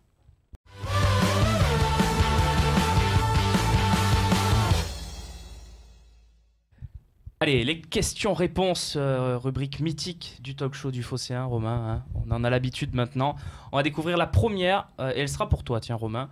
C'est Man, priorité du mercato. Ah non, c'est pas mal. On avait déjà eu celle-là. Une très belle île, hein, cependant. Chris, mercato, est-ce que vous pourriez clarifier la règle des 5 prêts ? Merci. Parce qu'on entend tout et son contraire. Voilà, contraire. On va reprendre à chaque fois les pauvres. Jérémy, si tu peux t'occuper des questions. Jérémy dit oui, bien sûr. Non, la règle des 5 prêts est absolument pas claire, puisque il y a les prêts de joueurs en France, les prêts de joueurs à l'étranger, et puis il y a certains prêts qui peuvent être transformés, comme par exemple c'est le cas de Cabella. Donc des fois par des jeux d'écriture, on s'en sort assez bien. Oui, par exemple aujourd'hui Cabella, ça se trouve il est transféré mais on le sait même pas. Voilà, par exemple. De toute façon là il y a une option d'achat obligatoire auprès de Cabella. Si l'OM se décide à lever l'option d'achat mais paye à échéance au 31 juin à Newcastle, c'est exactement la même chose. En termes, un comptable pourrait nous l'expliquer, ça revient exactement au même. L'argent ira. Sauf qu'il n'est plus prêté. Sauf qu'il n'est plus prêté. Voilà, il y a des nuances. Donc cette règle est assez étrange, mais nous amène quand même quelque chose. Parce que si on te parle de cette règle des 5 prêtés, expliquez-moi alors pourquoi on nous a parlé de Eric Lamela le dernier jour du mercato. Le 31 août, on nous a dit ouais, Lamela, ça peut se faire, ça peut pas se faire. Restez, on est si bien ensemble, la fameuse formule qui a fait rire tout Internet. Pourquoi au final ? Parce qu'on n'aurait pas pu, ça aurait été un 6e joueur prêté vu que Deschéglier et Rolando les a pas fait. Est-ce que Cabella est prêté ? aussi, d'où la question. Voilà, c'est quand même pas clair. Flou. Manque de clarté des dirigeants, Najette, je te laisse repartir sur le fonctionnement. Et même manque de clarté du système des transferts tout entier, voilà, j'ai envie de dire. Benoît Hérault, rien à voir avec le ministre, l'ancien Premier ministre, bien sûr, qu'on salue. Jean-Marc. Salut Jean-Marc. Pourquoi n'essayons-nous pas d'obtenir le prêt de Loïc Rémy? Il connaît le club, quel gain de temps dans l'adaptation? On peut essayer. Stéphane, tiens. On peut essayer, mais je pense qu'on va se faire accueillir. Et en plus, je pense que le joueur ne doit avoir aucune envie de quitter la Première Ligue, même quitte à revenir à Newcastle. Ce qui est un peu dans les tuyaux aujourd'hui. Ouais, il est Newcastle, il a Crystal Palace, je pense que... Je suis même pas sûr qu'il ait juste envie de revenir loin. Mais c'est ça, on peut essayer, mais on va se faire accueillir. Question suivante, s'il vous plaît. Les frères Chabert, les Chabert Bros. Comment dire? Question, allez hop. Y a-t-il encore des questions? C'est toute la... voilà. Ernesto, le temps de l'écrire. d'Amérique du Sud. Après une saison foirée 2015-2016, on fait quoi de Michel en fin de saison? On tente Garcia ou Sampaoli? Najette. Mais où on va? Non mais sérieusement, mais qui les recrute, ces entraîneurs? Mais la stabilité, on va garder Michel. C'est pas un projet clair, ça. Non, mais après, on va lui laisser jusqu'à la fin de la saison. Peut-être qu'elle sera pas foirée. Voilà, je vais pas vous dire maintenant, il faut le virer. Non, mais moi, je suis même pas en plus de. Le plus beau jeu de France. Je vais transformer la question, Najette. Est-ce qu'il y a un entraîneur dont le profil te plaît et que tu te dis c'est dommage qu'on le tente pas, celui-là? Alors, je me dis un entraîneur étranger, mais je crois que les entraîneurs étrangers ne sont pas faits pour la Ligue 1. Je crois que on n'aime pas l'étranger en France. Donc français peut-être alors. On avait des Ancelotti, on n'a pas aimé. Donc je pense qu'un Garcia, pour la Ligue 1, c'est très bien. Parce qu'en plus, je veux plus de lui à la Roma. Donc comme ça m'arrange. Et puis ça nous arrange à l'OM parce que... clubs, hein. Non, j'en ai 2. Non, mais c'est le problème. 4. 9. Non. Mais Garcia, honnêtement, non, c'est un bon entraîneur. Mais le problème, je pense qu'aujourd'hui, vu qu'il est parti de la Ligue 1, je pense pas qu'il ait forcément envie de revenir. Tiens, Gignac, vas-y Romain. Non, mais le problème de l'entraîneur, c'est que je suis en train de me dire, est-ce que Michel n'est pas l'entraîneur fait pour cet Olympique de Marseille là, dans le sens où ça se passe bien avec la direction, voilà, il est lisse. Oui, il est bop, étranger. Mais est-ce que le problème, c'est qu'à l'OM, on ne peut pas avoir d'autres, on en a eu un autre. Et le problème, c'est que j'ai l'impression que le problème, pour moi, ne vient pas de cet autre-là. C'est-à-dire que tu prends un entraîneur qui a un peu des exigences, il va se heurter à la direction, et on va t'expliquer en douce que c'est finalement une bonne chose qui part. Tu parles de Deschamps. Je te rappelle qu'au moment où Deschamps s'en va, on nous explique que c'est une chose incroyable et c'est un soulagement pour le club et c'est une bonne chose d'avoir signé un chèque de 3 millions d'euros pour que Deschamps s'en aille. C'est ce qu'on t'a expliqué de partout. On n'est pas fait pour avoir un Donc j'ai l'impression que c'est terrible à ce niveau-là, c'est que tu n'as pas les moyens d'avoir ça. Et tu le vois de toute façon, mais c'est un problème français. Quand tu donnes les pleins, c'est pas une question d'avoir un coach français ou étranger, parce que tu peux avoir un coach français et lui donner les pleins pouvoirs. Bastia, quand ils sont en national, ils prennent Frédéric Hans, c'est lui qui fait tout au club. Il regardait les listings des invitations au club. Le club a fait 2 montées successives, ils se sont maintenus en Ligue 1. Et au bout de 4 ans, les dirigeants ont voulu un peu faire un peu les transferts. Stéphane, tu avais envie de parler sur ça et puis après on passe à la question sur Gignac. Alors donc, pour les deux. Vas-y alors. Vas-y, Baptiste Touzaille, ça sera la dernière question. Me dit-on, puisqu'on a un tirage au sort en direct sur le Phocéen juste après. Voilà, donc on va juste boire un petit verre d'eau et on reviendra pour le tirage au sort avec vous, on l'espère, sur le plateau du Phocéen. Il y aura du débat, on présentera les adversaires, on va parler de la France profonde, de la France qui gagne, messieurs. Stéphane, Baptiste Touzaille, Gignac ne peut pas être une possibilité en prêt pour ce mercato. Je reviens très vite sur l'entraîneur. L'entraîneur, il faut quand même signaler un truc, c'est que l'arrivée de Bielsa coïncide à une certaine, ce qu'ils ont appelé à l'époque la révolution culturelle de l'OM. Donc ce qui nous fait bien rire, mais qui est à la fois une vérité. Une vérité parce que ça nous a permis quand même de faire un tout petit peu le ménage au sein du club et d'obtenir des nouvelles techniques de travail, on va dire. Donc moi, je suis plutôt pour l'entraîneur étranger à l'Olympique de Marseille. Pour répondre à Baptiste, Gignac qu'on salue, ne peut être une possibilité de prêt pour ce mercato. Je conseille à Baptiste, ne retourne jamais avec une ex. Ça ne marche jamais. Enfin, juste pour finir sur tout ce que dit Stéphane, on a fait le ménage au club. Enfin, on a fait le ménage, mais on n'a pas descendu la poubelle. Hein, voilà, c'est compris. C'est une très belle façon de conclure ce talk show, Romain. T'es en forme, c'est bien pour le tirage au sort. Tiens, on a le résultat du Duel Talk, Najette. Mais oui. Voilà. qui bat Stéphane Brink. T'as déjà gagné un duel talk, Stéphane? Oh, la question se pose. Ah, t'avais gagné quand même. Non, Les internautes sont lucides. Le pire, c'est qu'en plus, tu partais quand même avec une belle longueur d'avance. Parce que c'était difficile de le perdre ce duel, mais t'as réussi à le perdre. Le charme de Najed, je pense que ce soir, là, c'est le nombre de c'est followers. très compliqué de gagner contre Najed, peu importe le sujet. On va savoir pourquoi. Voilà. Najed qu'on a rhabillé pour l'hiver. Non, l'inverse en fait. Bref, l'inverse. Tirage au sort peut-être. Voilà. Tirage au sort. Maxence, tu restes pour le tirage? Non, tu as des obligations qui t'obligent. Bah, tu voulais me faire partir. Moi, si tu veux que je reste, mais. Écoute, on va voir. C'est beau ce sortage en direct. Prolongation du soldat Maxence. Je vous ai dit, je reste si Najed part donc. Maxence, je m'en vais. Najed, merci d'avoir été avec nous. Merci pour ces coups de gueule nombreux qu'il y a eu ce soir. Mais c'était gentil. Et c'est duel gagné. Stéphane, merci peut-être à tout à l'heure pour le tirage ou pas. On verra. Non, on va laisser Max. Voilà. Et Romain Canuti, toi, à tout à l'heure, à tout de suite. C'est maintenant 19h25, prise d'antenne pour le tirage, les boules et les. Voilà. Elle est très bonne ta conclusion. Voilà. Les boules. Les boules. Bon. Salut alors.